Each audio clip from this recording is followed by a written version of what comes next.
All right, welcome to. I almost said BattleTech of the Men of Steel. Voice. Warhammer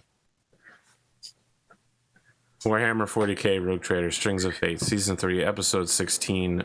Pez. What I got?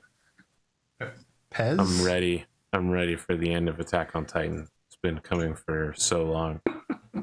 15 years. I have no idea what you're talking about right now. There's a thing in Attack on Titan where all of the... Okay, you know what? It would literally spoil the entire storyline. Imagine a bunch of Japanese men sitting around dramatically saying the word basu in order to explain time travel. What does that word mean? Pass, but they just pronounce it pasu in the same way that they pronounce Michael Jackson Mikiro Jokuson. Okay. I mean... You know, I guess let's you just start have with you. to understand. Let's just start with you. Hello. Hi. It is me. So I am in the process of putting together assets for a okay. How can I say this without saying keywords? I don't think there is a way, to be honest. Maybe you need to just pass. So you know the Nintendo Directs, yes? Sure. You know what the concept of a Nintendo Direct is, where they show games in a row or whatever, right? Yeah, I You're remember doing talking your about this Born last Direct, week. yeah. Born Direct, yes, that's a good one. Did I talk about it last week? I think I might have, right? I don't think you talked about it on stream, but you talked about it before. Oh, okay. Well, anyway, I'm setting up for that, and it's interesting because no one's ever done it before, right? So it's like one of the biggest problems we have in the AO scene is that traditional marketing doesn't work, because if you want to do it in an ad, you have to go to websites that are shady, that will accept those types of ads. You can't do it on Facebook. You can't do it on traditional platforms.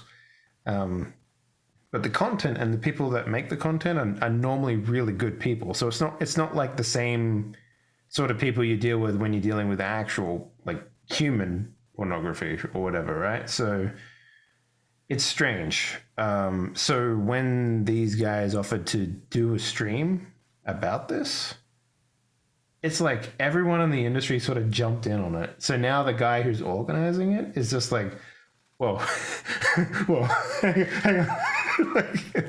So it's going to be a very interesting stream. I think. We'll see. It could be an absolute fucking shit show. But, you know, who knows? Who knows? And the other thing that I'm doing is I'm currently putting together a Kickstarter campaign, which is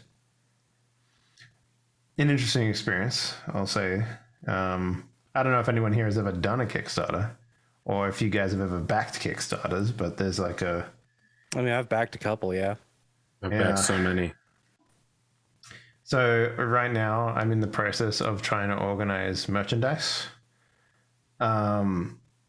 And not just like merchandise, but like actual, like specifically made to order, like we don't know how many we'll need, sort of thing. So we're trying to anticipate that. It's really interesting sort of conundrum to try and cover, because if you guys have, I don't know, maybe James, maybe you have an understanding of this, but like when you order merchandise generally, unless it's like, you know, print on order, which is what a lot of the sort of t-shirt companies is. Arthur, you probably have, you know, set up something like that. I shut down all of my merch like 3 years ago. But yes, you know, we used to do Teespring. Yeah, everything else is economy of scale. It costs less the more you buy. So, for example, if you wanted to do stickers, right, you would in order to make them financially doable, like if you want to go through a company, you would have to get like 5,000 stickers, right? And we're anticipating like maybe 300 orders of like a set of 5 stickers. So that's like less than, or maybe just over 1,000 stickers sort of thing, right? So it's not super high scale stuff. And it's also like, so I'm considering being like, is it easier for me to just buy the sticker manufacturing tech? Because you can buy like the home kits for that. Like they're actual like proper, like, you know, the Etsy shop style mechanical Next week, sets. Dave's going to be talking about how he owns a sticker manufacturing company. Yeah. I mean, I already have one. But when you want to do upscaling and like shipments to all over the world, you start to get into like a lot of like weird shit. Like, for example, on Kickstarter, if you are local in America, you can realistically have pretty decent postage expenses, right? But I'm not in America. But I have a partner, like a business partner who's in United States. So I'm working with him, and he's going to set up a bunch of the manufacturing and shipping.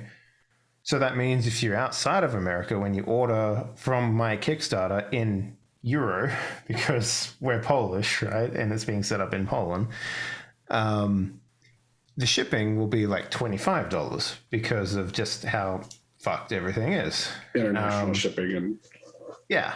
Even if it's just an envelope filled with sticky paper, you know, like it's a very weird thing. And, you know, we have to make like a couple of tiers of merchandise. So the other thing we're looking at doing is a Dakimura,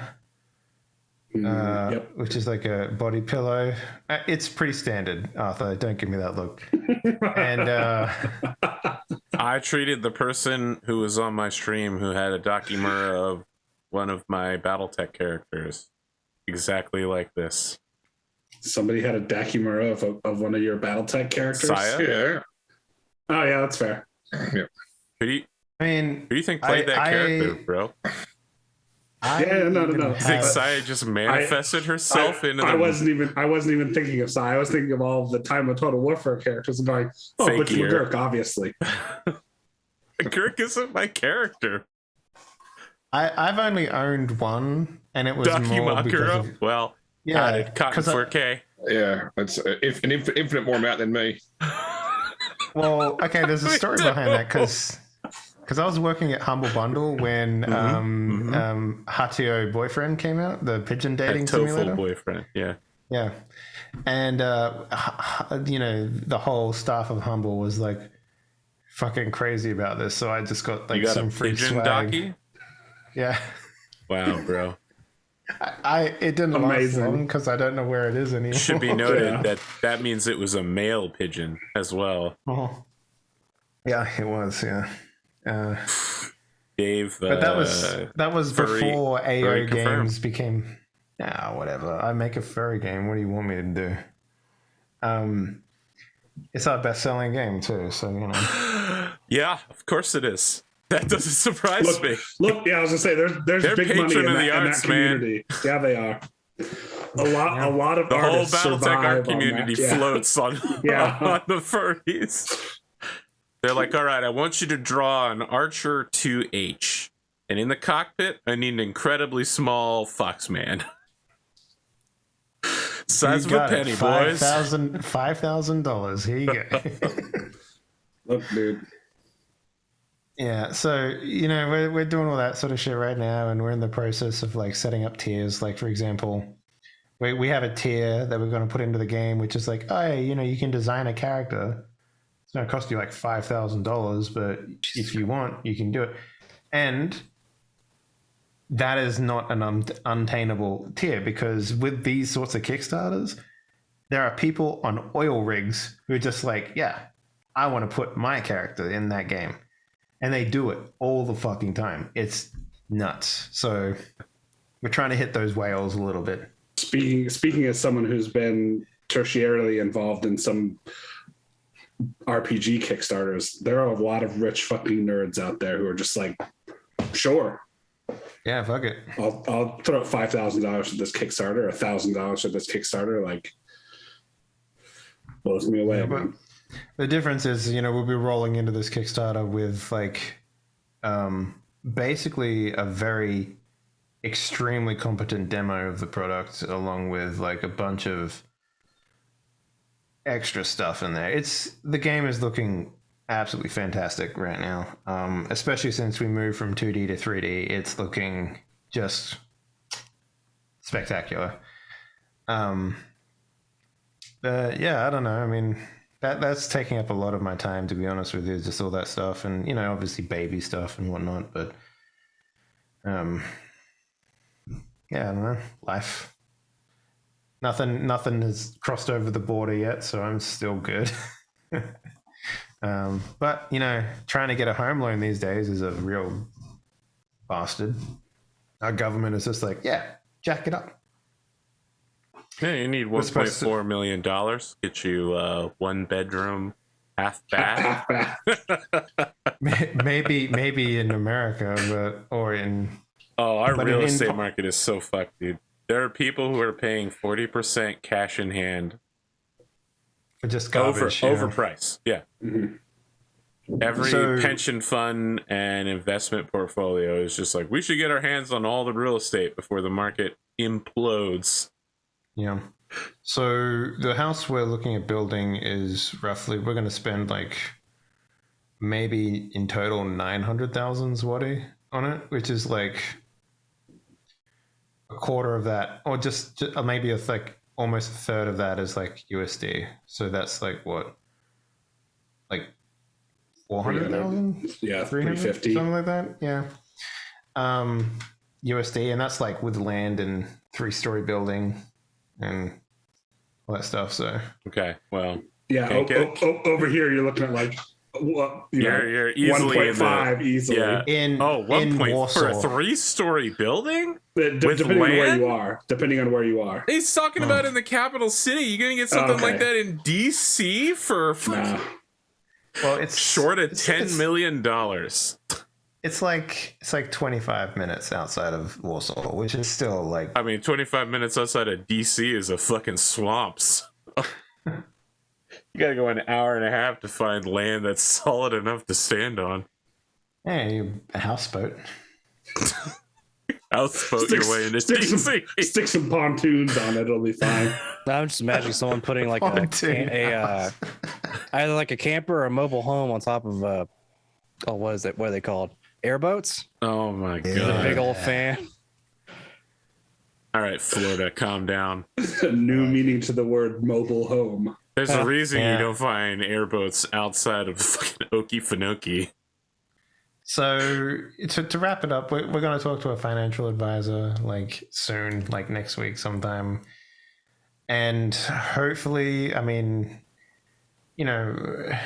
I'm like a foreigner here, and I own 2 Polish businesses, and there's a lot of things that make it look really attractive, and a lot of stuff that doesn't. It's I don't know, it's weird, right? Like I'm hoping that we can eke in without it costing way too much, because there'll be a moment so the home loan doesn't start until we get the keys to the house.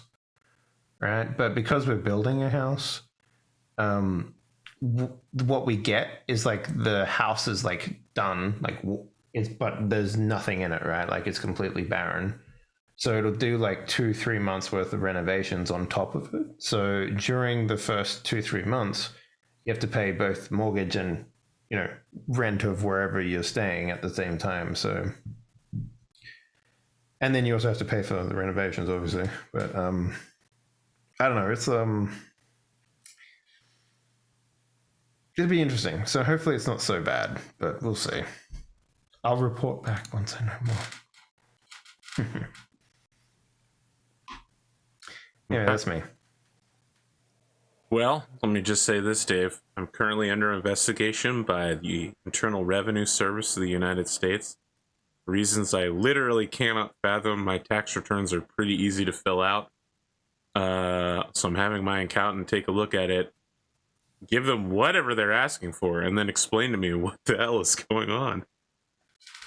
You know, speaking of someone, you either don't own enough guns or you own too many. Like that's probably what it is. I would say for 95% of my life, I would have said that I own too many guns.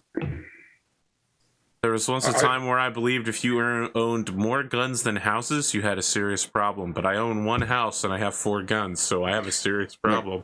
I just suspect that your income source confused somebody at the IRS. Who doesn't understand it well enough. Like, so years ago in Australia, they had this thing where they decided to move government jobs out of cities into like country areas to try and increase jobs.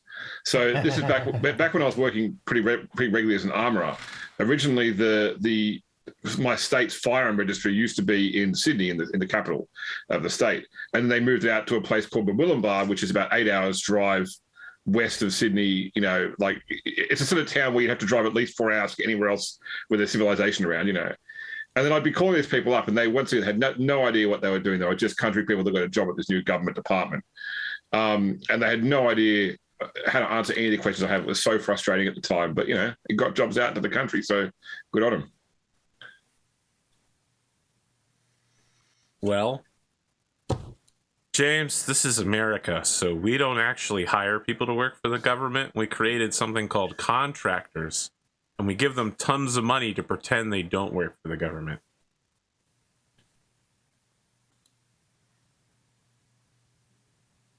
No commentary on that one? Was that your segue to James's intro?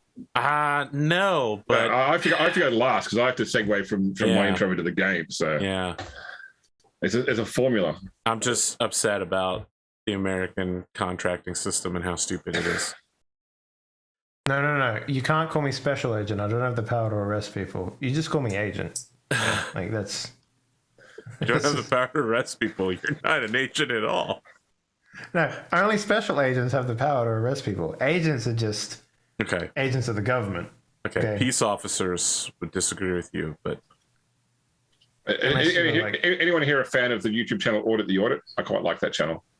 Never audit the audit.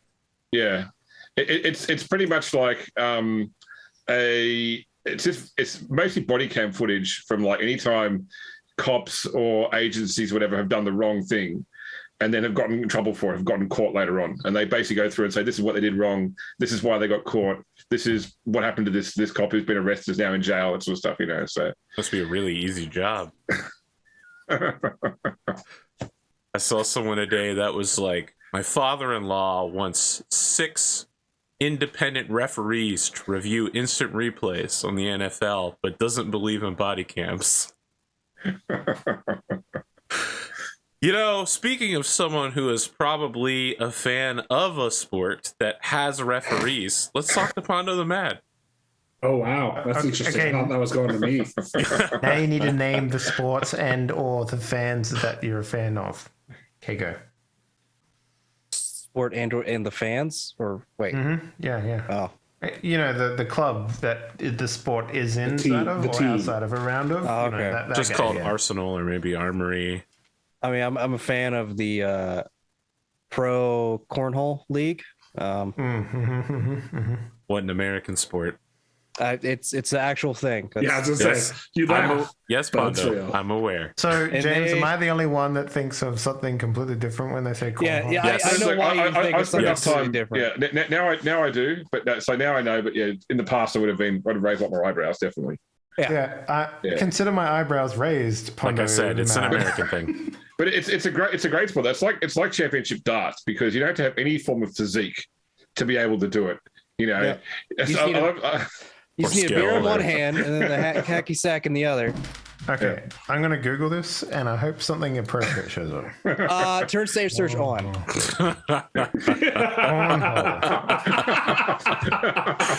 Pondo, do your fucking intro before we all get in a lot of trouble. Oh, I see. I see. Very nice. Jesus. Just do the Would you say that cornhole is kind of like the curling of the Midwest? It's nothing I like would say curling it's at like all. you didn't quite want to do bowling, but you know. Sure. Can you show me your membership to the ACA, please? was gonna say it's more like shuffleboard. Sure. But Okay. it's like Yeah, bowling. that's fair. It's like Yeah. shuffleboard AC for people who still have spines. The ACA, the American Cornhole Association. Yeah. Yep. I'm pretty sure they play cornhole in one of the Fast and the Furious games during a barbecue. Sorry, movies during a barbecue. I think at the end of like Fast 5 or 6, whatever it was. Who cares at this point, to be honest? Okay, for everyone who's not American watching the show, you do know what cornhole is. You just don't know that it's called cornhole. Yeah, it's like skee ball. I've only ever seen skee ball described as skee ball in America, but I've seen those sort of skee ball games everywhere all over the world. So It's like lawn bowls, but with with sacks of dirt.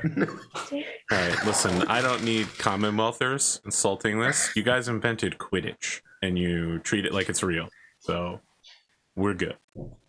Also, $1 billion, much beloved children's franchise alongside of it. You mean so?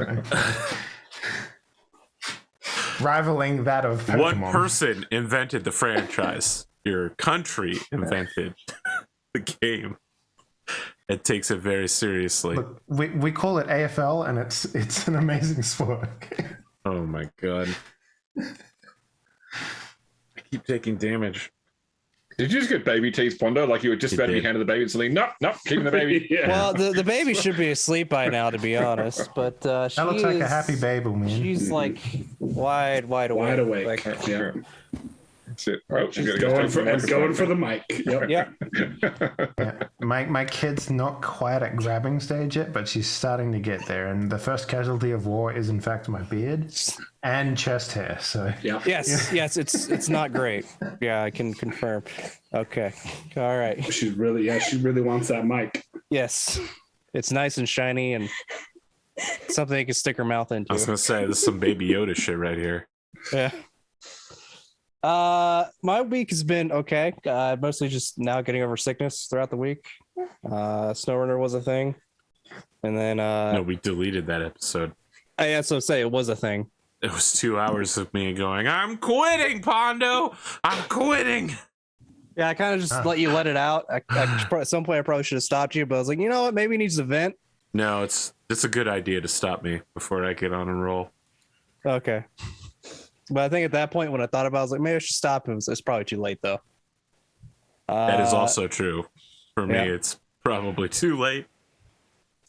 Total War was fun until everybody started going into the Chaos realms. So But don't worry, we're doing it again next week. We can't stop Chaos Realming.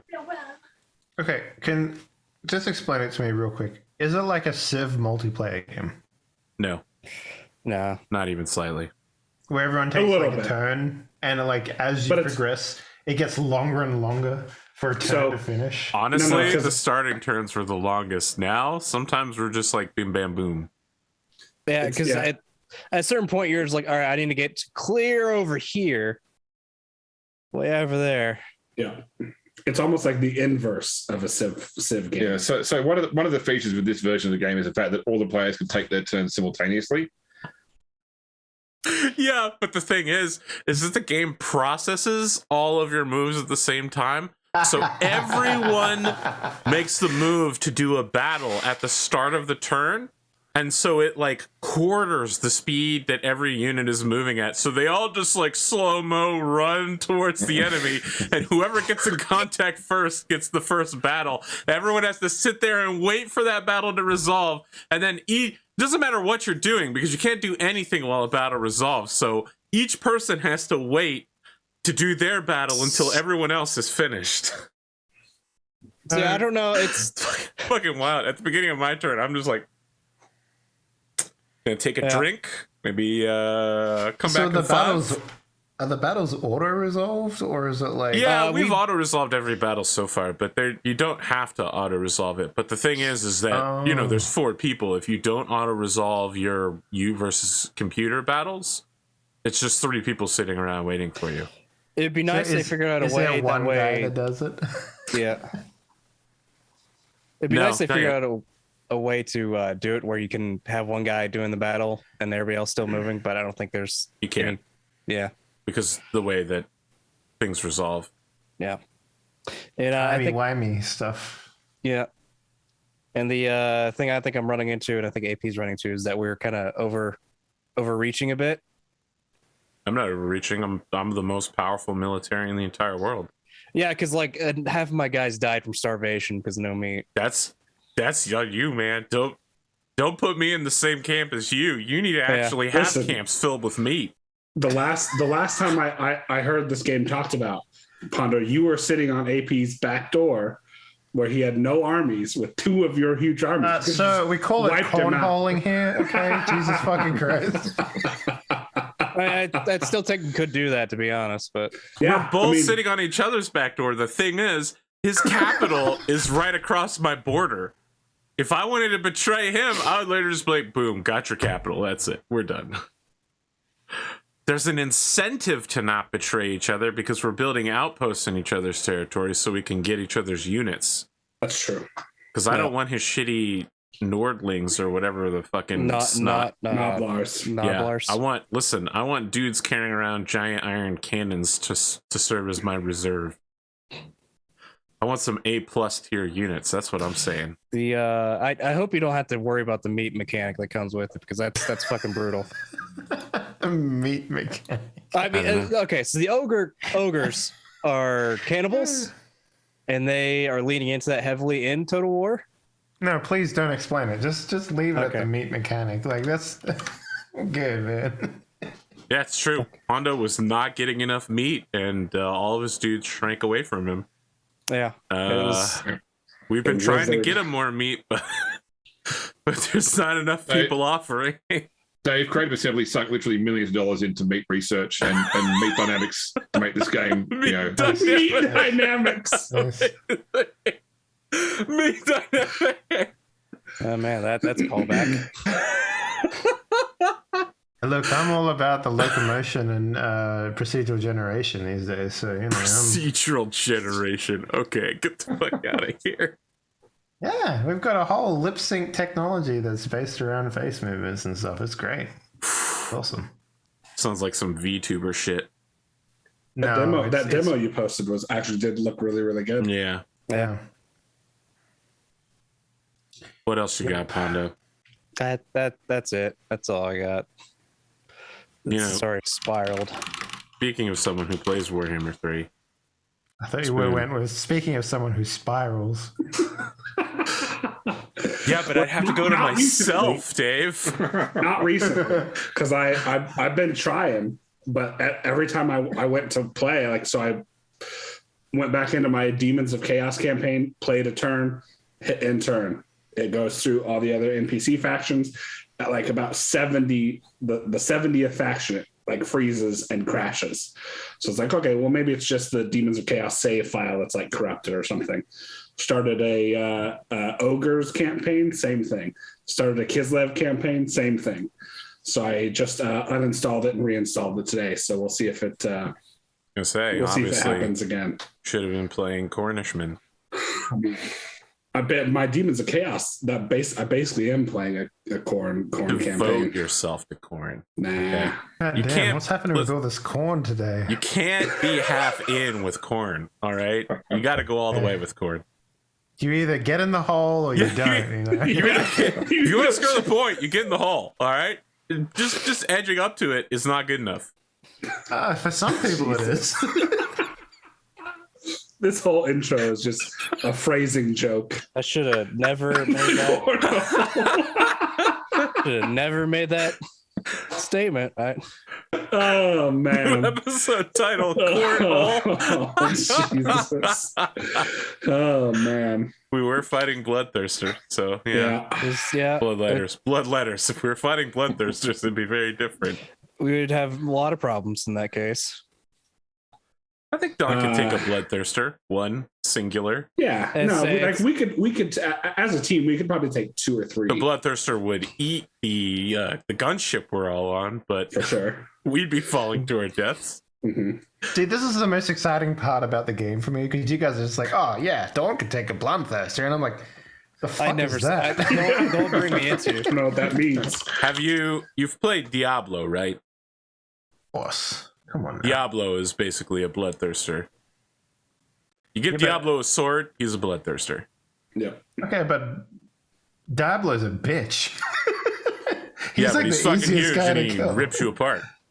Yeah, by the time you get to Diablo, you can cornhole him pretty. Now you're using it in the other way. Spoon, get us out of here. Oh man, yeah. So my internet went out this week. Apparently, so they came out and did some work at the apartment complex I live in, and apparently, what ended up happening, they got like some. I have fiber internet. And they didn't connect, or they like connected us into the wrong switcher or something like that, and so I had to send somebody out and fix it. So, but I've been without internet for about until this afternoon for about 48 hours. It was rough, man. It's like it's one of those things where like you intellectually you realize that, hey man, life without internet sucks. I don't know how we did it back in the day, but it's back now, so I don't have anything to I used to a lot read of a lot of affairs. books. Killed a lot of witches. We had this thing called DVDs, and I used to watch the same movie more than once. Yeah, remember back in the day when you phoned your friend at home and they didn't answer, and that was it? You had no other way of contacting them? Right. My favorite one was trying to navigate around their parents when you called. Yeah. That was the best one. Remember when you had to use Excuse the me, Mrs. Johnson, phone is line Derek? for the internet? Oh my god. Yeah. Wow. AOL. So you had to get off the internet when your mom had or your dad had a call? No, My favorite one- listen, you're not far enough back yet. Talk to Glimo about phone freaking. Okay. Okay. My favorite one was Not when you have to when you try to sneak on the internet when your parents are trying to call home or something like that, when they're not home. God. But they know you're on the internet because they get that fucking dial tone. Yeah, they get the dial-up noises. That sucked. Oh my god. That's right, Zoomers. We're all old as fuck. Go back. I know you're watching this on your Twitch mobile cell phones in 16.9. Oh man. Back in our day, when... we had CRT monitors. Those were good, man. Except they actually were, despite the fact that they were fucking enormous. Mm-hmm. They had pretty good quality. Shit. Yeah. I remember when we got a CRT that was like a big screen CRT. That thing was like you needed to invest in a massive piece of lumber to put under it. Yeah. A lot of times they came with it. Oh my god. Yep. Yeah. Yep. Or when people worse. when people had to build, like if you buy an old house, they build a TV stand into the wall to support it into the foundation of the house. Listen to this guy. I have a TV stand. CRT. But it never killed anyone, right? there's the meme of like, so the new thin LED OLED. Yeah, it's like you set it down gently because you're afraid of it breaking, and then it's a CRT TV, and you set it down gently because you're afraid of it breaking your fingers and the table you're setting it on, or the tile, or the wood that you put it on. Yeah, or that you'll never be able to pick it up again. The other one you're afraid of breaking you. Yeah. Mm-hmm. So I got a bunch of painting done. Well, not a bunch, but I painted a couple more BattleTech minis. Of the several, I don't know how many I have now because I ordered several more that just got here recently. And then I also ordered a 10 millimeter War Master army from a place called Excellent Miniatures. That one of Eric and my mutual friends recommended. So that's going to be coming in. It's coming in from overseas, so I don't know when it's actually going to get here. But yeah, that's. Can you use those? Like, I thought you could only buy like official Game Workshop's miniatures. For War Master is kind of like a defunct game, as far as like Games Workshop goes. So I don't know what the whole deal is, but like I'll be using it for TTRPGs. War Master, right? You mean like Iron Kingdoms? No. Like the old 10mm It's like, figurines from Games Workshop. It's the Warhammer Fantasy version of Epic. Yeah. Okay. 40K. Okay. That's the best way I can. I was thinking War Machine. Sorry, War Machine. Yeah. Oh yeah. No, that is the one. Well, not it's probably not just the one, but that is one of the main ones that I haven't gotten into yet. All right, let me ask a question. Sure. I want to see if I can make all three of you miniature painters violently ill with one question. What's stopping me from like tying a thin wire or like floss to the leg of one of my Battletech minis and just sinking it into a can of paint, then picking it back out and lightly tapping it against the rim until all the excesses come off? It's funny you And say then that because flick some white paint on it for speckling. So Army Painter made a product called the Dip. Yeah, it's like a pint, right? That you just Literally like you just paint basic colors in the mini and then dip in that and it's supposed to do all your shading for you. Yeah, which is funny because the Dip is what they called like the stuff in Who Framed Roger Rabbit that was that killed all the toons. But someone did take your idea. I mean, obviously not just like a single base color, but still it is just it's almost I think it varnishes too or something, doesn't it? It comes up to a relatively high gloss standard once it's actually done. Yeah. A lot of these shades tend to have like some sort of sheen to it. Okay, another question. Piggybacking off Arthur's question, because it's a good question. You know how you dip, really. You know how exactly. You know how you dip a controller in paint to try and get like a swirl effect on it, and you pull it up, sort of thing. Can you do that with like Warhammer miniatures? You talk about where you like dip something in and the then, like, hydro swish it around. Hydro. No. It's like you get like paint it's and how it has like swirls, and you just it's how you dip it do in like lightly. like car rims, that sort of stuff. Yeah, I mean, usually like that sort of dip paint mechanic is fine, provided the object is big enough. I'd say a miniature, you could do it, but the problem is that because it's got so many protruding edges, it would tear that film layer on top of the water, and you'd end up with missed patches. I've actually seen videos where they took tanks and stuff and did that for like camouflage or whatever. Yeah, because they do it with like game, like it's like they do it for game controllers. Yeah, game controllers or the consoles. That's it. I mean, I said the thing I saw first off being done on was car rims. Screen pressing. I can't remember what it's called. It's like hydrophilic or hydrophobic, not hydrophobic, but something something dip. Or whatever. Effectively, you have a very high oil content paint, so that the paint forms a meniscus on top of the water and spreads out. It's hydro dipping, yeah. Hydro dipping, yeah. Did that answer your question, Arthur? Are you now more keen to paint now that you know these options are available to you? Fuck no, absolutely not. I would make a huge mess just doing that. Plus, I'd have a Mad Cat with like one leg that has a very obvious, floss strip around it.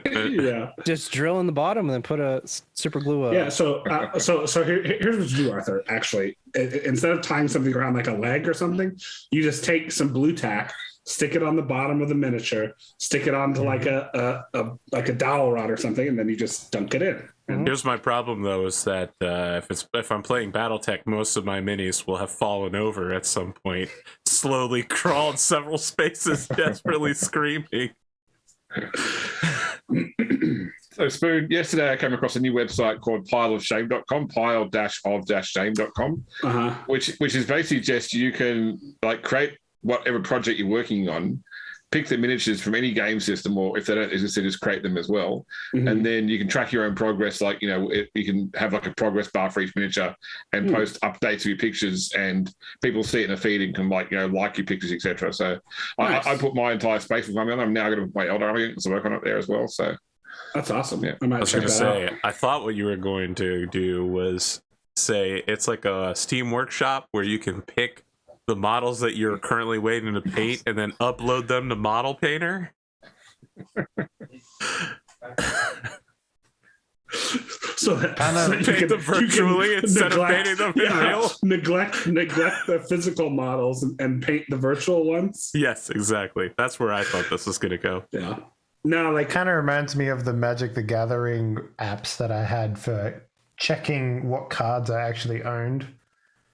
And you would it was stupid. It was really dumb.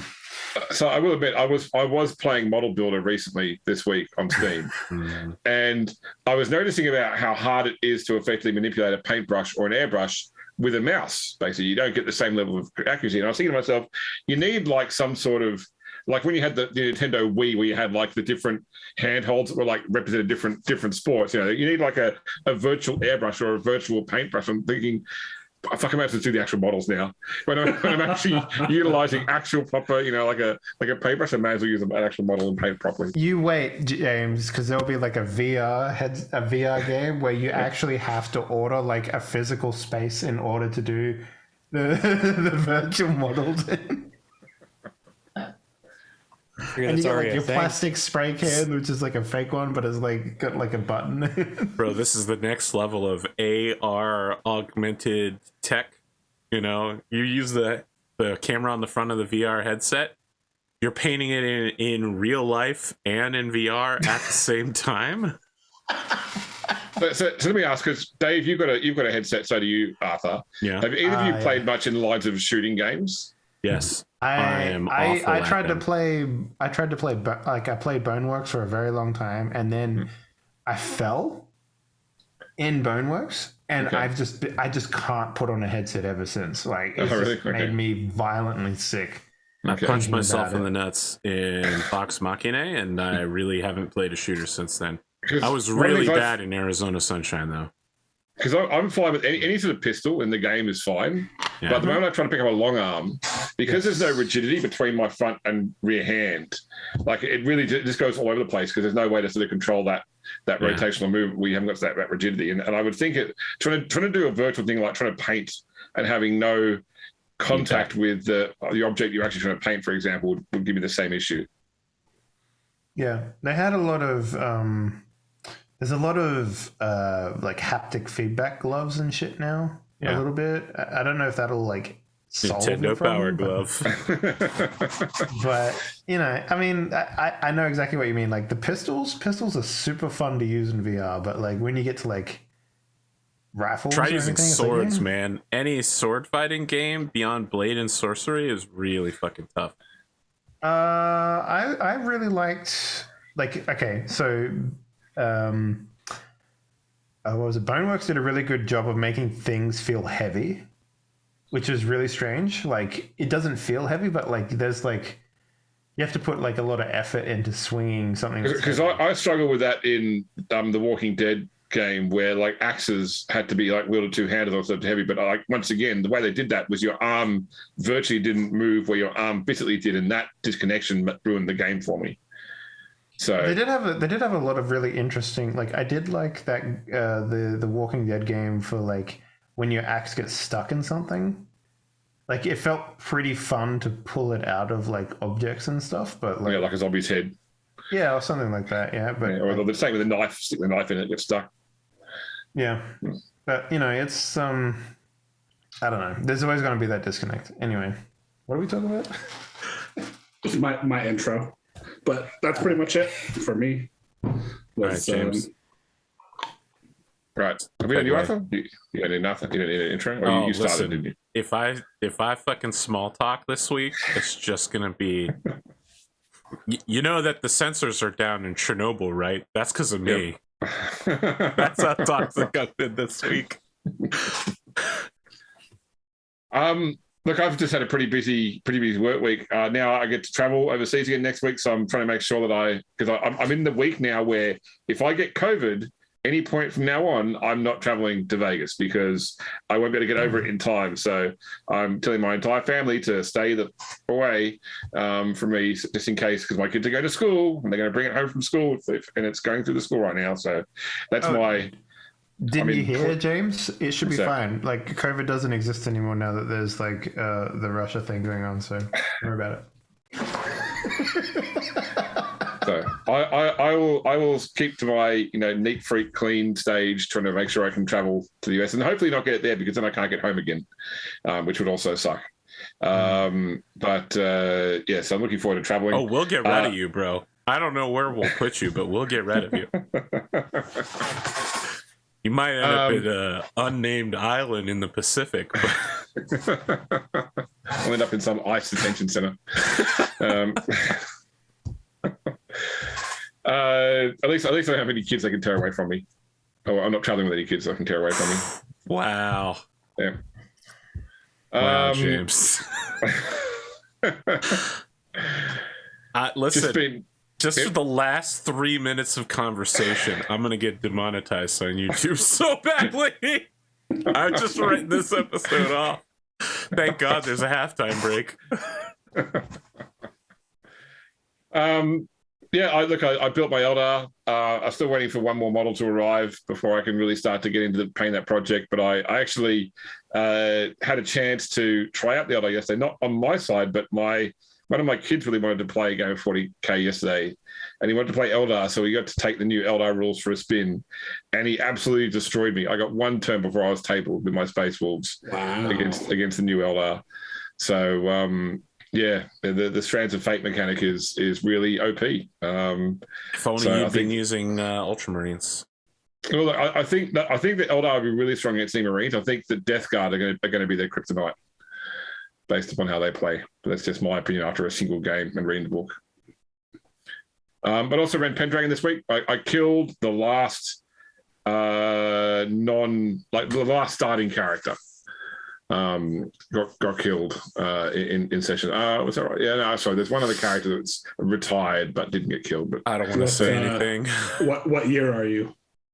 We just finished 512.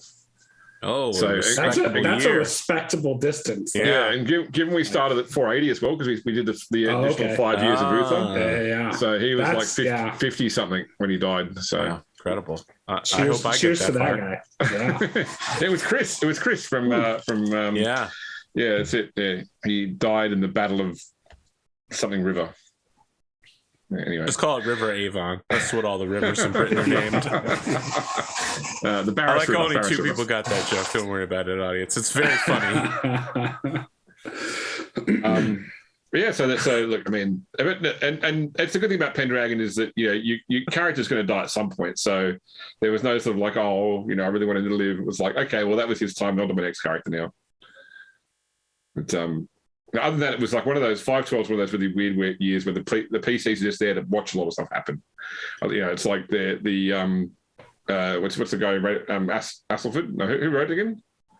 Who wrote Pendragon? Was it Gary Astleford? Greg Stafford. Greg Stafford. That's right. Yeah. You may not know this because I've only bragged about it constantly, but Greg Stafford stopped by and said my Pendragon series was good. Okay, well, 512 is one of those years where he nerded out about Mallory pretty much, and so all the PCs get Thomas to watch. Mallory, you mean that Mallory? Just making sure we're all on the same page. Lamorte Arthur, yeah, NBD. But yeah, that's probably it for me. Just work, miniatures, gaming. That's my life. All right. Clip it. Even skipping me technically not having an intro, we still were almost 50 minutes. Okay. Well, that's like solid 30 minutes of cornhole. The good news. The good news is a solid 30 minutes of cornhole, Spoon. You gotta calm the fuck down, buddy.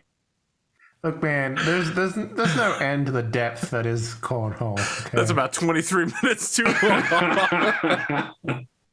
All right. I wrote today's game with a specific point I wanted to end at.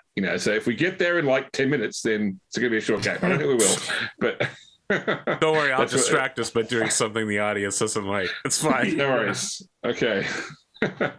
Previously on Rogue Trader Strings of Fate, the group meets with Magus Commodore Nothus Tranich of the Explorator Fleet and agree to an arrangement allowing the explorators access to the template constructor in exchange for long-term support. The ships of the Chaos Dynasty reunite, ready to begin their journey deeper into the Expanse. After an arduous journey through the warp, the Chaos Fleet arrives at the location of the world where Charlebel Amelin was marooned by Janko Scourge.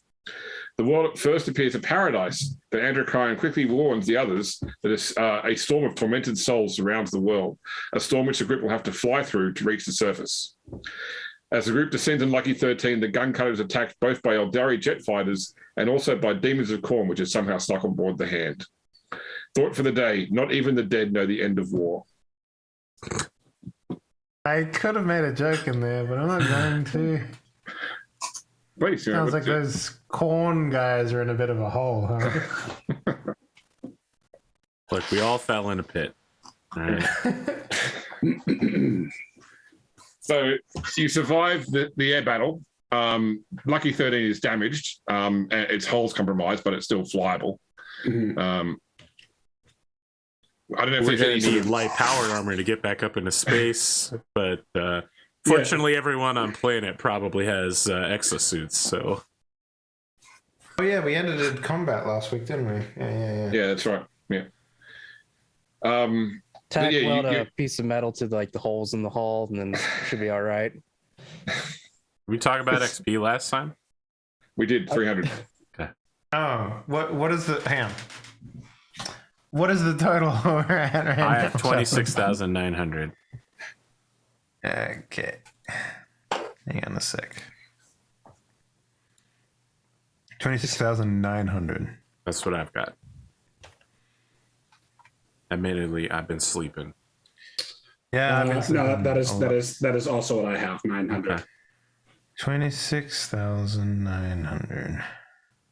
Where is my XP? Okay, so I was 900 off. All right then.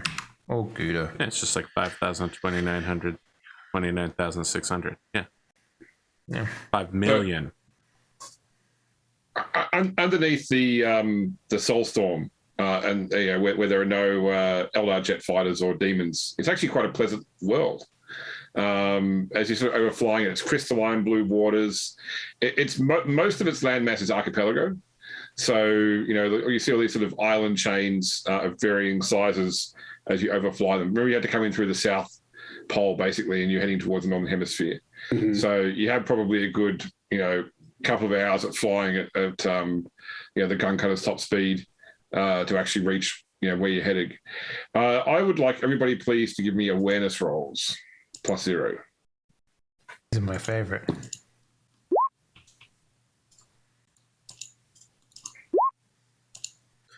Booyah, eyes of a hawk. Yeah, look at all these. Wow. Wow. None of us are really sleeping low. today. Complete pass. Yeah, that's We're it. awake because we almost died. Yeah. The worst roll there was 28.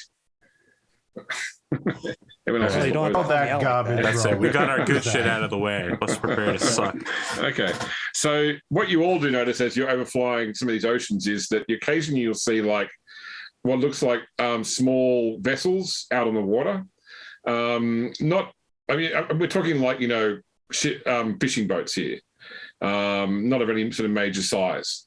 And they look to be sail powered as well. But this is even in the southern hemisphere. You're seeing this. I thought you were going to say that we were on Jet Ski Planet or something like that. I was like, No, that's BattleTech. All right, James, I got a scene for you. Androchiron is back up at the cockpit. Yeah. But he's like around the gunner's glass, and he puts his power armor hand against the glass. Tears are streaming down his face as he looks out at the oceans because he's never seen one before. Because he grew up on Scintilla and then was stuck in a black ship, brought to the Emperor and blinded. And at no point was anyone like, "Hey, look at these nice oceans on Earth." They were more like, No, there's no Earth "Congratulations, anymore. this is the rest of your life." Yeah, Earth in 40K is like one giant city, basically. Yeah.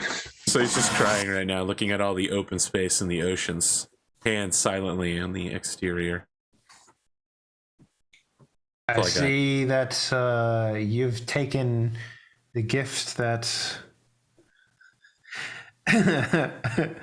our Lord gave you and threw it away in favor of actually being able to see things again.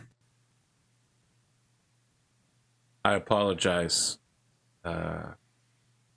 Lady You Dawn, shouldn't be happy about this. but I see you just as well in both realms now. Well, I'm glad you've made your life easier. That was sarcasm, by the way. I will disable them if it makes you uncomfortable. No. Your own toils to the God Emperor is your own discretion. Do you question my faith?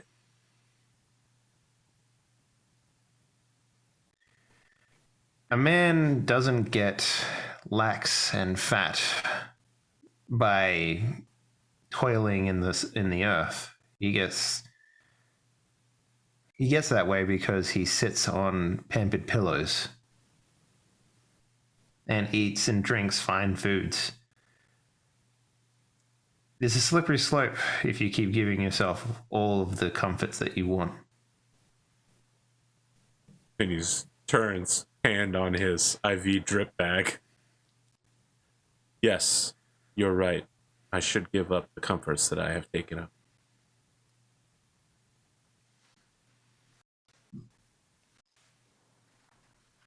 Okay. All right, he disables his cybernetic eyes. Right. But like he leaves a little squint open so you can see the. He doesn't stop crying, but he turns the eyes off. You're just like sobbing in the corners, like I think I've made this worse for myself. So the signal you got from Charlebel's communicator, leading to basically to one of the largest islands in the Northern Hemisphere. So there's like this sort of 500 kilometer long trail of small islands eventually coming up to like a very large major island, which looks to be pretty much entirely jungle. Just solid tree canopy. You can see probably a couple of spires of ancient ruins jutting out from a couple of points, but you don't really see any real decent landing fields. Probably the best you could do would be land on the beach and then go and land from there, unless you want to try and just like crush a whole bunch of trees under the Lucky 13. Yeah, at this point, this place is already screwed, so who cares about a couple of trees? Yeah, I was gonna say we have the power to create this our is own like, landing area. This is like in Cyberpunk, where it's like, do you land on top of the guy? Yes, of course. Yeah, There's a cars callback are the for best weapons. You know. Shall I land us in the forest, Lord Commodore? Absolutely. The sooner we can get off this place, the better. I'd rather not be shot at by ghost ships again. I was gonna say we could I just agree. have Dawn jetpack out the back with a flamer and have this solved in about 2 hours. Very well. I'll set us down. All right, give me a piloting roll at -10. Okay. Uh-oh. He's awesome. Don't worry about it. That might make him sweat a little bit. Would this be? Well, it doesn't matter. I'm as good at both. Besides, does getting told what to do get him a +10? If you like. If you were telling him to do better. Yeah, do better. All right. Just Crush don't those crash trees us with in the gusto. midst of it. That's 5 degrees of success. Okay. Okay. Yeah, so you're probably you haven't got the triangulation direct exact on their location, but you reckon you're probably within 2 miles where you find a space where the ground lay beneath the trees is solid enough that you basically crush a whole bunch of trees. So there's all sorts of horrible noises as these ancient timbers crushing under the weight of the gun cutter, but eventually it sort of stops at like a 3 or 4 degree angle. Like you don't really see it, but you can just feel it in your feet that you're on a slight angle when the gun cutter comes to a rest. The wine the wine that's in the bag is like tilted. You know? Don't put wine in my bag. Don't do that. This is replenishing fluid I do Put wine in my bag. This is what's it called when you got the perfect saltwater balance? Saline. Saline solution. No, there's a word for it. There's a scientific. I mean, that's what the solution's called. It's when it's balanced between salt and water for the human consumption. Don't worry. There's like a nurse out there Wine. somewhere that knows exactly what the word is and is looking at me judgingly.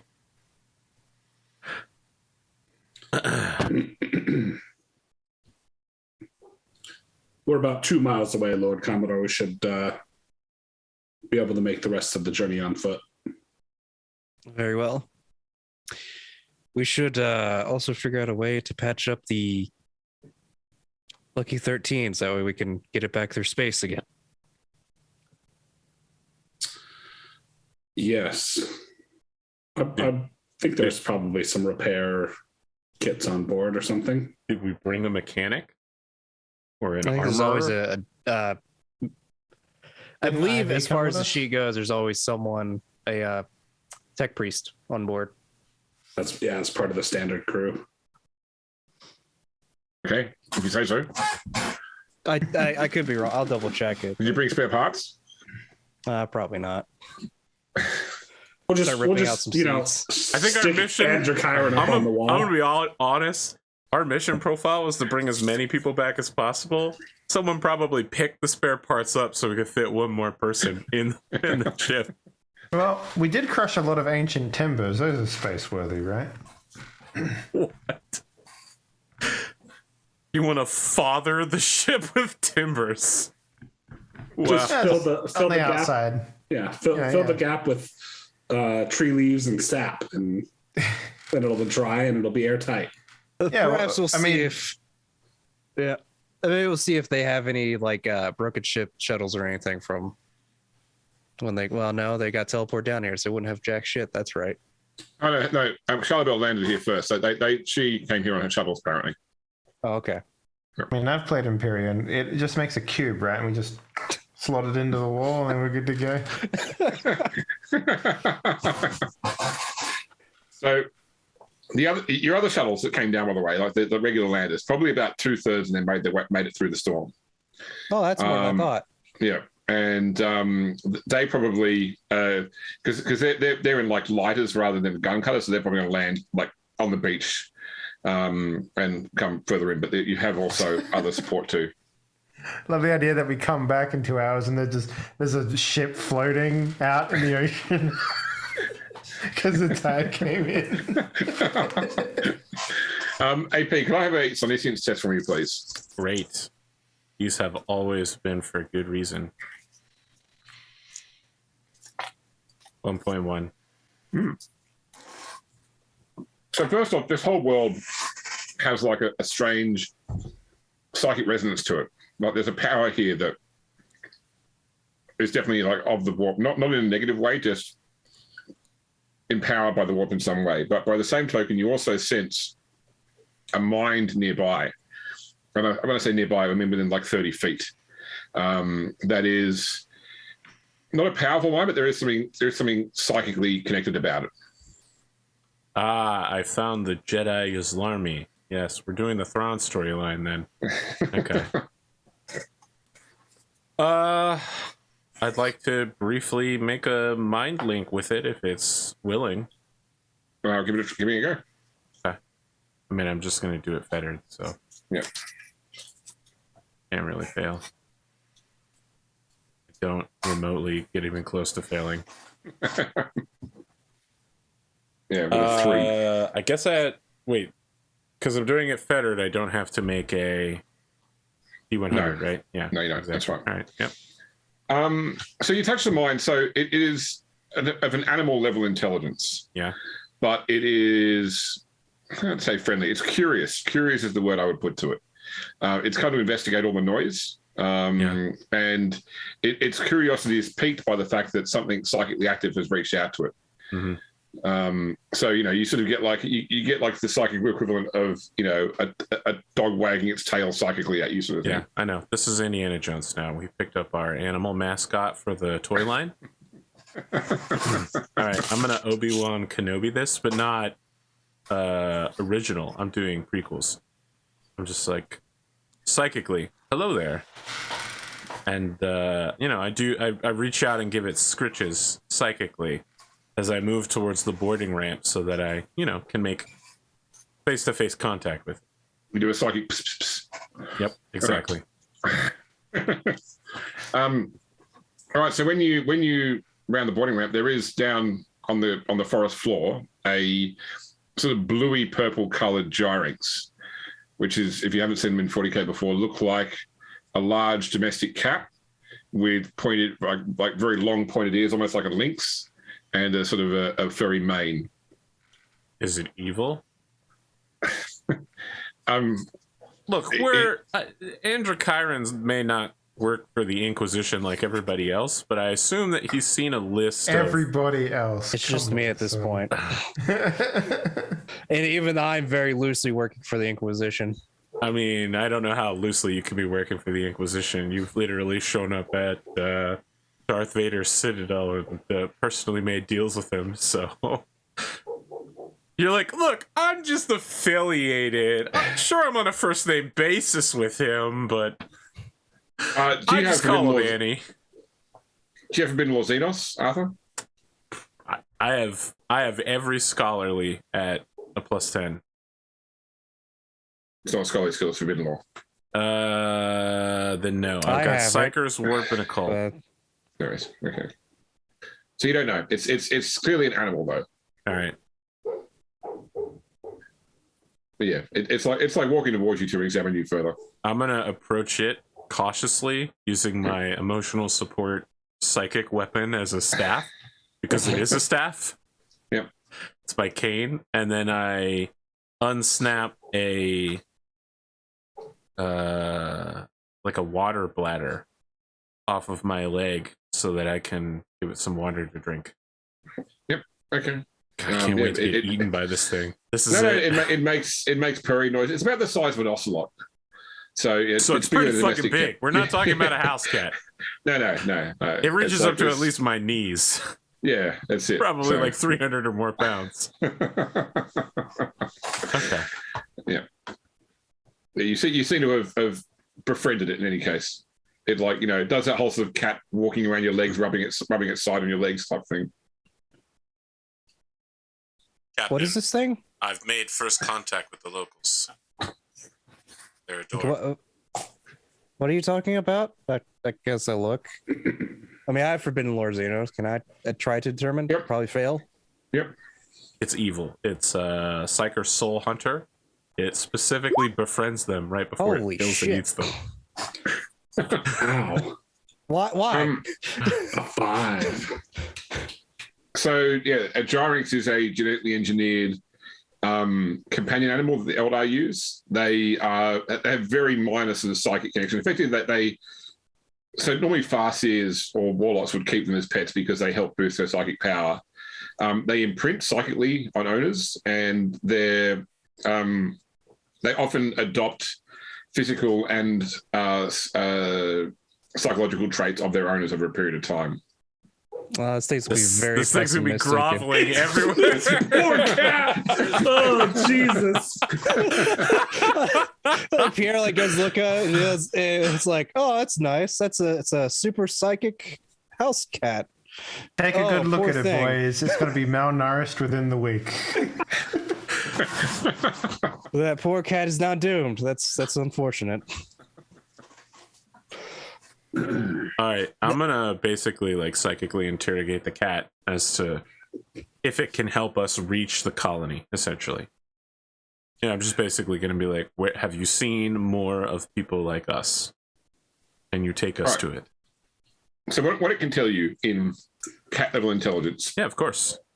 is that there are the people that have always lived here, and there are the people who came here recently, Yeah. and there are the things that come from the ocean. They've only appeared since the people that arrived here recently have come. So there's these 3 separate factions. So the people that live here all the time, it knows, they don't like it. They don't like the people that came here recently. They sort of avoid each other. The things that come from the ocean have been attacking both sides, but predominantly the people that arrived here recently. All right. I explained to the captain that there are 3 factions. Okay, and it can take you to any of these 3 factions if you want it to. I want to go to the newcomers, is what I explained to it. And I fill everyone else in, and then I remind the captain. The forces of the Dark Consort. What do they call Slaanesh in 40K? A few things, but I think I'm stuck with Changer of Ways and Lord of the Bronze Throne. It's the only 2 I know. Look, we don't need to look it up. I just use a terminology for She Who Slanesh. Thirsts is one thing. Yeah, Lord of Excess, Lord of Pleasure. Excess. Yeah. She Who Thirsts is sending more forces this way. I warned you that they were coming and was ignored. You did. They will continue. We are watched. Who's a good boy? Indeed. So we should hurry. Did we bring ground transport? No, we had to make room for the people that we had to bring in. But Then we I should think hurry. all of us look at our jetpacks. I don't have a jetpack. I don't have a jetpack. Yeah, I either. know. Oh, you don't have a jetpack? Okay, my God. training. I guess Don and I look at our jetpacks and go, Fucking Mandalorians. I mean, if you wish to, grab me and fly me along, that'd be interesting. Oh, shotgun, Lord Captain. You can carry the inert one and the fluffy one. I look at my temporary Gyrinx companion, and it doesn't seem like something anyone here is going to be lifting on a column of flame. And I will make my way through the forest alone if need be. Yeah. Go I mean, on ahead. jump packs only made for like 10 minutes of sustained flight anyway. right. Pretty sure you can get 2 miles, 2 miles in in 10 10 minutes. minutes, yeah. It's less about sustained flight and more about Naruto running through the trees. Through the trees. Yes, exactly. I'm glad Dave and I are on the same page. Oh, so you're not flying. You're just basically to go and like firing it along the ground. Yeah. Oh, it's like it's Satisfactory, where to get the max jump distance, you have to feather the jetpack. Of course. Oh my god. All right, the audience wants cat noises, so we got like some meow. Okay. Yeah. And just think of the revolver ocelot, and then you've basically got Oh, sorry. I forgot how Kojima did. Give me a sec. You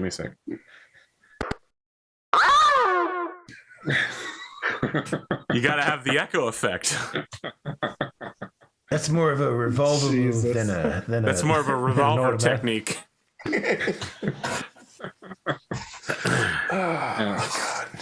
You're twisting your wish I could- wrist in order to facilitate the reload. Sometimes I wish I could replay that game, but You can replay it anytime. It's available on like 15 different systems, including your phone. What? No, it's not. Yes, it is. You can get it on Steam Deck. You can't get it on PC. Yeah, Yeah, you you can can. emulate it. Oh, I emulate. Okay, whatever. Yeah, give me awareness rolls as you make your way through the bush at +10. I really don't like that you keep asking us to do this. What is this? Dungeons and All right, I Dragons? have -1 I'll vote too. roll Do that. I get any help from my companion, however? No. Okay, There we fine. go. Well, I really In fact, you're roll it. distracted by your companion, Arthur. That's true. All right, I'm caught unawares. Everybody else is woke. Yeah.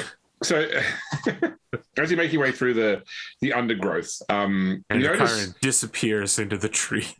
occasional like flecks of some sort of shiny gemstones to sort of like scattered on the surface floor here.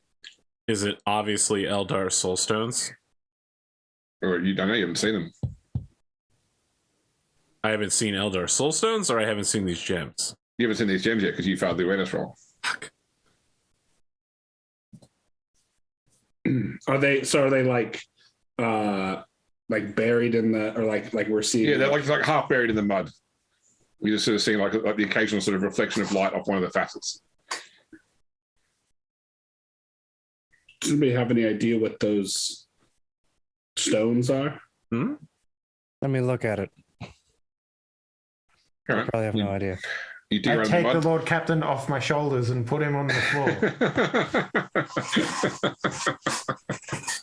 I like let's rub my butt because it's probably burning at the moment. Yeah, it's real hot from the jetpack exhaust. Okay. He's hanging onto my helmet like this. Like So yeah, they do look like. I mean, you sort of you feel around the dirt. You pull out what look like 6. I think you've seen soulstones before. You also find among the muck here some sort of crystalline sword. Oh, cool. Yeah, because I have one because of the one Eldar that got Misted. missed. Yeah. misted by Nero, and I was like, oh, cool, shiny rock. I took it. Okay. I'll look at the sword. Sword seems interesting. Yeah, I mean, it seems to be some sort of power weapon. Like you can, it's got an activation stub which makes it Oh god, power don't do up. it, Pondo. This is gonna be some curse blade shit again. I mean, I want to press the power button. I can't Oh avoid my that. god. It's bright, shiny, and Right. Eldar red. Give me a willpower roll minus 20. I'm kidding. No, it just activates like a power sword would. Or the Seems blade, to some sort of blue crystal. I'll test it by cutting a tree. All right. Now I think I need a willpower roll. Let me check. Oh, Now geez. there Okay. are two of them. Two trees. The tree parries you, and A because branch you have just a power slaps you in the weapon. face. I find the one treant in the whole planet. I think page 132. A wizard should know better.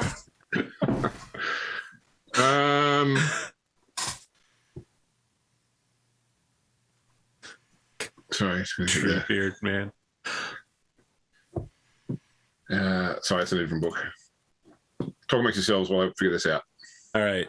So I literally have nothing left to buy in my skills trees, fellas. Like I'm looking. I haven't looked in a and while. I've and got like- like I can buy upgrades, but they don't do anything for my rolls. yeah. You know what I mean? Like I go from 60 to 65, and I'm just like, oh, okay, well that's fucking pointless. Like, I want to see if I can find anything in any of the other books and their source books. Yeah, so it is a minus 20 willpower test, Pondo. oh God. that's Told you it's a cursed blade. You didn't believe me. it's gonna hurt. It's I gonna want to really hurt. expand my deny the witch powers. I'll reroll God, that. you You failed can't get much so worse than that. badly. That's -7. All right, that's better. That's not better. Yeah, it is. Yeah, it is. It's much better. If you have an F or an F on a test, it's the same level of bad. I mean, it's a fear test. Yeah, that's a lot better if it's a fear test. Okay. that's Okay. right, James. So- you sent me a whole new book, and I completely forgot that I had that. I will have to find that. So when you go to swing it, you sort of feel like something in the blade awakened, like its mind tries to like get in sync with yours to Oh. make it more effective. And as it does, like your mind recoils at the alien nature of it, and you instinctively drop the blade, and you take 1 point of damage to both your intelligence and willpower that will resolve after an hour. Oh, okay. Ow. All right. Do I obviously sense all of this happening? Yeah, Psychically? you sense, yeah. All right. Captain, there is a mind in that blade. Really? That would explain why I have a headache at the moment. I am maintaining my connection with the Gyrings here, but I could reach out to the Harlequins who are on our ship and ask them what they would have us do with these soul stones in the blade. We care. Do we? This seems to be some sort of Eldari world. We have Aldari that ride on our ship in secret, claim to protect us. Do we want to keep them happy? Do we care? I mean, the best case is that we could try to take as many of these soul stones with us as possible, but That would be a... I mean, like, for you guys, I guess it'd be fine. For me, it would be excruciatingly painful.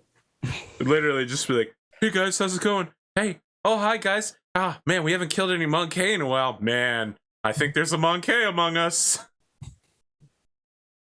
essentially each one of these soul stones is a soul of an Eldar. Yes. That Assuming that Slash filled. really wants.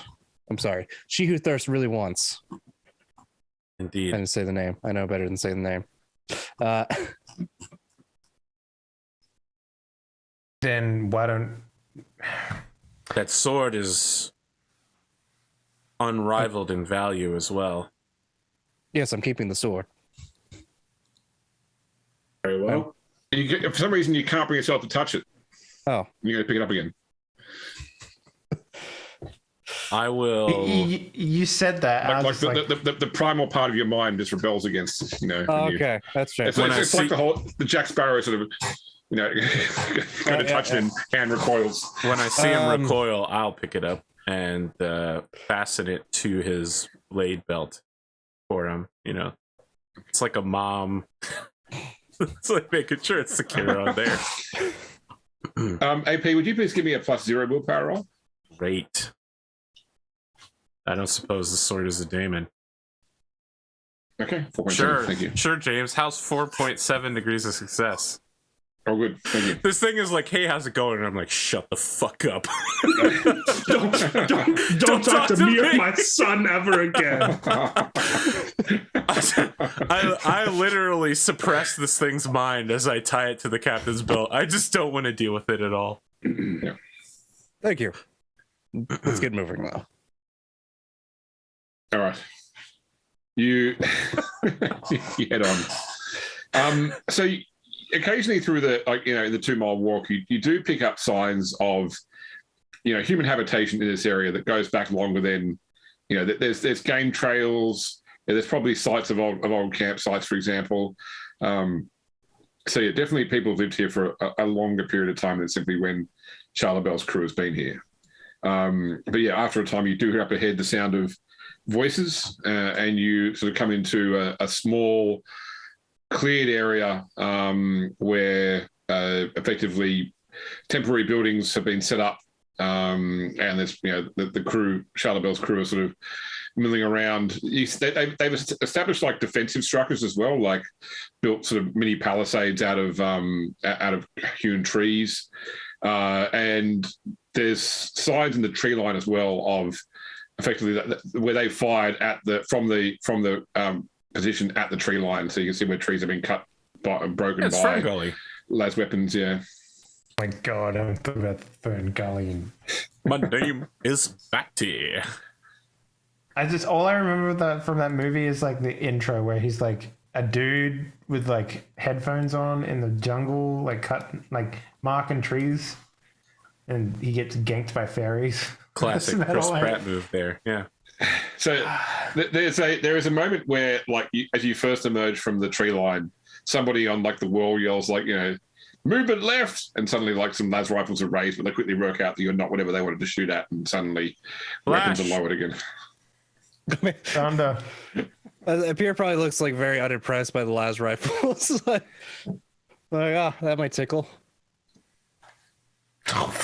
Okay. They're not hard hitting weapons. Aren't you That's the like joke buck here. naked except for like a cool hat? Like No, I got It's power armor. Light power Kind of cool. armor. Oh, Yeah. okay. no, I So got I'm a- medium power armor because we got lathe cast. I'm gonna call out to the people, Lord Captain Pierre Cowles, to see Lord Captain Charlebel Melon. Charlebel on Melon. It's been a So week. from one of the buildings, you see Charlebel emerge along with her first officer, Karon. And they quickly make their way over to where you've come into the clearing. All right, how does my Gyrinx? Well, I don't want to claim ownership over it. How does the Gyrinx feel about these people? Once again, curiosity.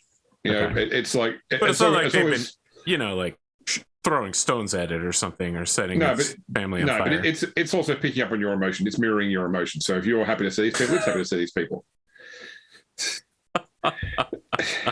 if you think they're going to kill you, it's you know, its hair is up. So,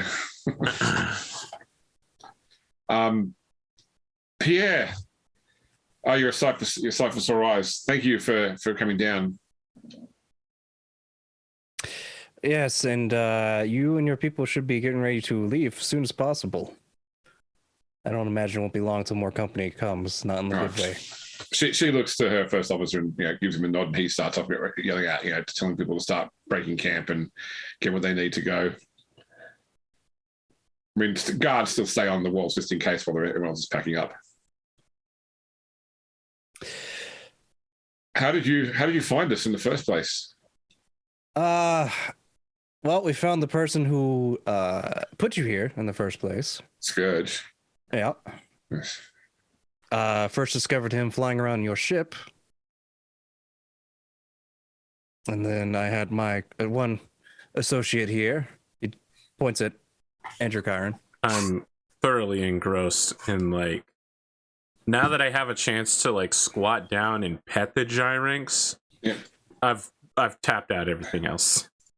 I just like wave a hand like go away, other people. He's never like that. That's strange. Anyway, he did some digging into his mind and found out that you were still alive, even though he told us that you were dead. But that's a whole nother story. That's how we discovered you were here. There's a whole pre-imperial human civilization here as well. That's unfortunate because it's about to be overrun by a particular group of people known for their excess. There's a lot of dead Eldari soul gems here that they wish to collect. Well, there's also live Eldari. We've been attacked by, I think they call them wraith constructs, multiple times over the past several weeks. They come in waves. Unfortunately, there's no way to reason with them. They kind of act like servitors in a way, where they're given commands and they act on it. Well, of course, There's no attentive communication. They simply emerge and begin shooting so we can drive them off or kill them. Indeed. Actually, a couple of their fighters met with us, and we're able to dispatch them, not without some damage, of course. Speaking of which, if you have some like extra spare metal to use that we can use to patch up our ship, that'd be great. Besides that fact, I would highly recommend, as far as you and picking whoever, as far as your senior staff you want to take on my vessel, I can take around maybe 30 to 20 of you, being if things are patched up on my ship. I'm just gonna look around. Do they have any sort of EVA capability here? Like, I mean, certainly there'd probably be a few void suits around. Okay. I mean, probably half a dozen. Yeah. Charlotte Bell wears mesh armor, not power armor.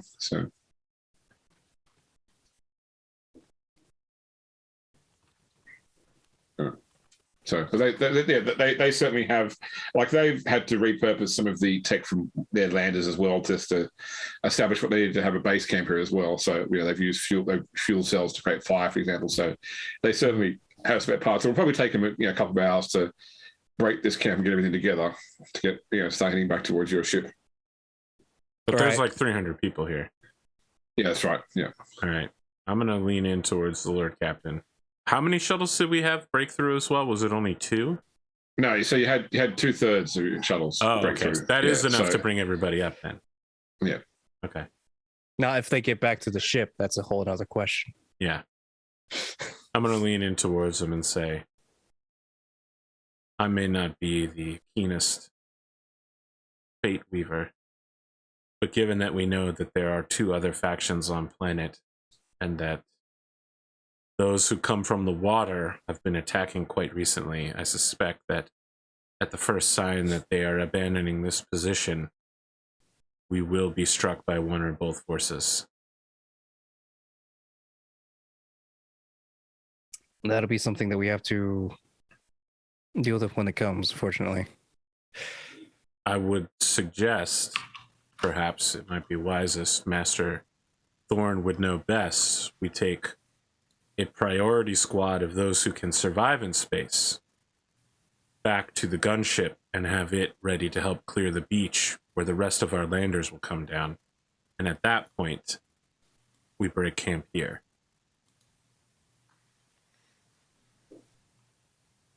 I think that without a way to secure the beach, we will be in a lot of trouble from those who come from the water. And then I go back to, like a little bit of that cheek swabbing, you gotta get the Gyrinx spit so that they know that your power armor smells like them. Androchiron does have a point. There may be some sort of attack when our our shuttle fleet lands on the beach. Air support is pivotal. Well, I can send some engineers with the tools we've got to patch up your shuttle now. As I said, it'll still take us a couple of hours to break this camp. Maybe you want to go and we can go inside my accommodations and talk. I'll tell you what. I mean, we can start the motions of industry here while we discuss things. Of course. So you head into this demountable style accommodation building which she's using. It's like both as accommodation but also like a meeting hall. All right. So when we arrived here, I was following up leads from the foretelling we had with the Seven Witches. I understand this world must have been some sort of Eldar world in the past. Through sort of, I guess, my knowledge of their race, I was able to connect some of the signs, even after Scourge or others had been through them, which led me here. I actually got here first. There's a human civilization here, call themselves the Sanctarchs. They seem to be pre-imperial. From their command of Low Gothic isn't great, but from what I could pick up, their ship must have crashed here as explorers in the past, and now several generations on, they have basically forgotten of spacefaring. They're a tribal society. They call this world Solar Fide. They seem to believe that this is an afterlife, this is their heaven or their paradise that they've been rewarded with for service in a prior life they don't remember. Something about the planet here allows people to live much, much longer than they would in normal circumstances, even without the benefits of Rejuvenat. Sounds like the people here live for hundreds of solar years, 600 or 700 I've been able to determine. And they believe that when they die, it's just simply part of a resurrection cycle to continue experiencing life anew in this paradise.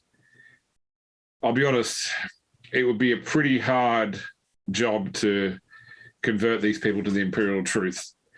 They're pretty set in their ways that their faith has already been rewarded, and so there is nothing further to pray for or give thanks to before they're already in paradise.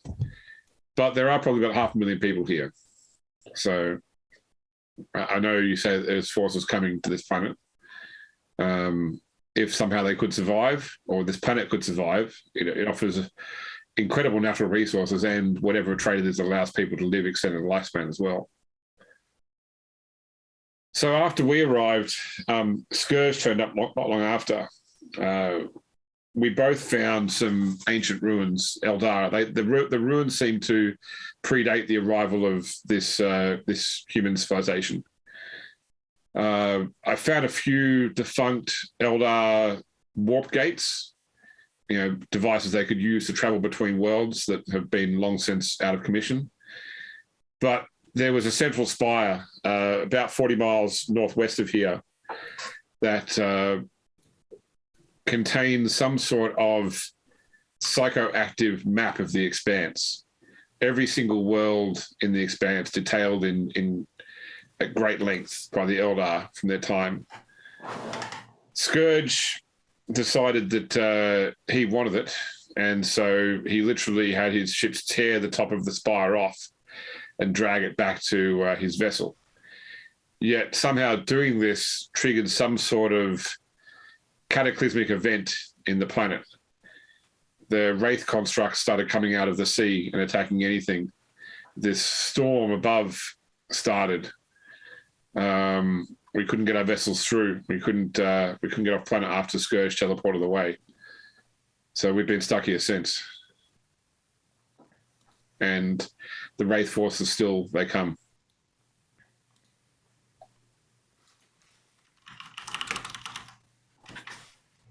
Do we care about the lives of heretics? A land strike from orbit would solve 500,000 problems.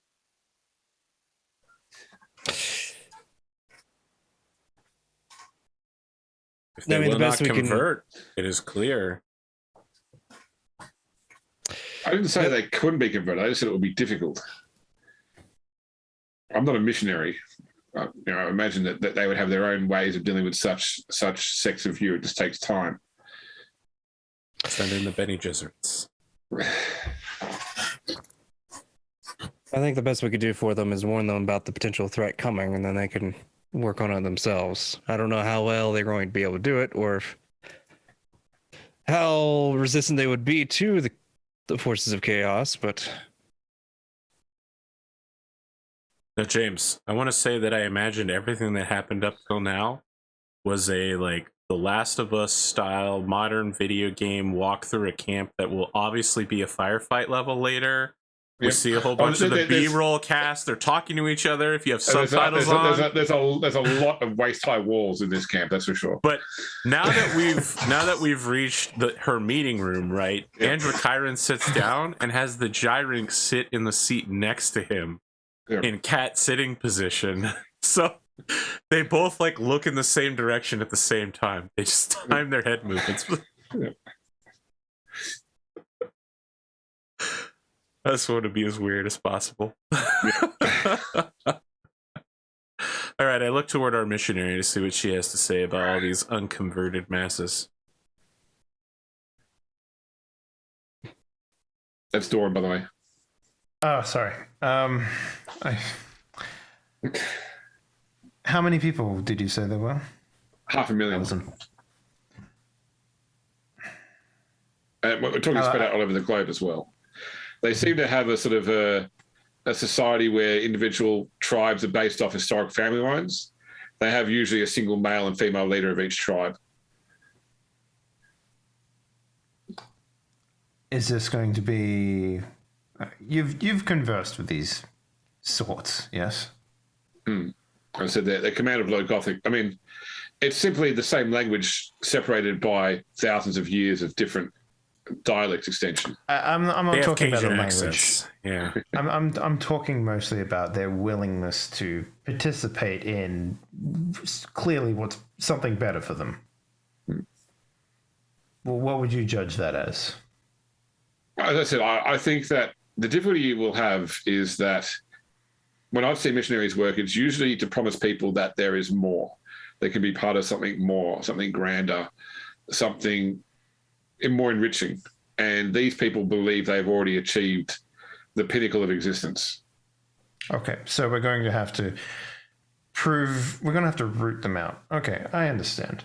I believe that we have within the ecclesiarchy talented individuals who could come down and alleviate the problems that we have, probably remove the leaders and show them a better way, right? I imagine that's probably what we'll end up doing. Sorry, let me jump in here. Who actually owns this planet at this point?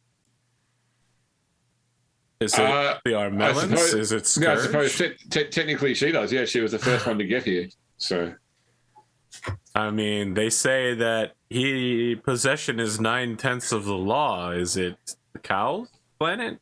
Before we talk about who will deal with these people, should we not discuss, is this the right place to do it?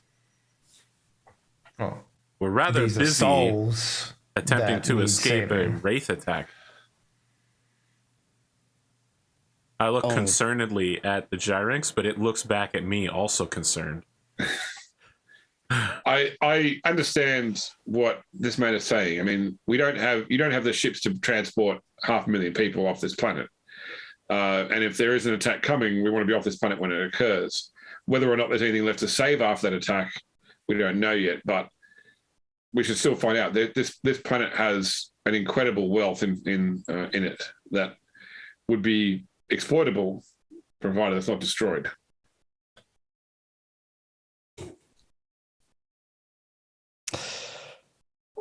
I mean, honestly, at this point, this is well below something that I need to contend myself with personally. We can alert the ecclesiarchy.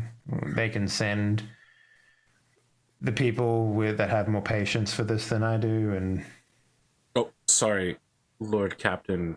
Armelin. This is the living Sate, Don Leteinia. The Jarix like stands up and does like a little head bow and sits down again. And That is what Androchiron would do. So yes. So I'm going to be, I don't know if I should say brutally honest, but very direct. My goal was to come get you off this planet. Anything other than that, I really don't care about. I know this is technically your planet because you were here first. I understand that the resources here seem good, but at the moment, I'm more concerned about your safety than what is left of this planet at the moment. Because I still have your... Is it her cousin? Yes. Yeah. I still have your cousin working for me, who was highly concerned about you when he discovered that you weren't on the ship that you owned. So my goal here is to get you out of here. And again, I could care less. I couldn't care less. The best I can do for these people is to warn them and let them know that they might have to fight. But even then, they might not even believe it if they're in this sort of catatonic state of bliss and I was going to say hedonism, but that's... Look, to call this world mine, this may be neither the time nor the place, Pierre, but I no longer have a ship. A rogue trader without a ship is of no use to the Imperium. So the time has come for me to find alliances so that I can rebuild. Perhaps it's time that we give some more thought to the linking of the Armelin and Cowles dynasties, as has been discussed in the past.